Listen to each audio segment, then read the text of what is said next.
ஈசாக்கை பலி செலுத்தும்படியாக கத்தியை வாங்கிட்டான். ईसाक को बलिदान करने के लिए उसने चाकू उठाया. கத்தியை வாங்கின உடனே ஆபிரகாமே நீ நின்று நிப்பாட்டுப்பா. जब उसने तलवार उठाया तो प्रभु बोले अब्राहम रुक जा.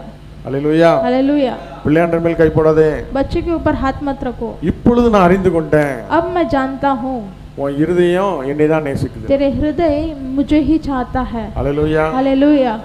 சில நேரங்களில் ஆண்டவர் நமக்கு ஒரு டெஸ்ட் வைக்கிறார். कभी कभार हमारी जिंदगी में कभी परीक्षा रखता है परमेश्वर. நல்லா பாடுதான், நல்லா ஜெபிக்கிறான், நல்லா ஊழியெல்லாம் செய்றான். ये अच्छा पढ़ता है, अच्छा सेवा करता है. ஒரு பிரச்சனைன்னு வரும்போது लेकिन समस्या जब आती है மாம்ச புயபலத்தை நம்பி இருக்கிறானா, मांस के बल में वो विश्वास रखता है உலகத்தை क्या? நம்பி இருக்கிறானா, दुनिया के ऊपर विश्वास रखता है क्या? தேவனை சார்ந்து இருக்கிறானா? लेकिन प्रभु के ऊपर विश्वास रखता है. அல்லேலூயா. हालेलुया. அந்த ஒரு சூழ்நிலை வரும்போது நமக்கே தெரியுது நம்ம எங்க இருக்கிறோம். ऐसी स्थिति आते समय हम खुद को पता चलता है हम कहाँ पर है. அல்லேலூயா. நாம்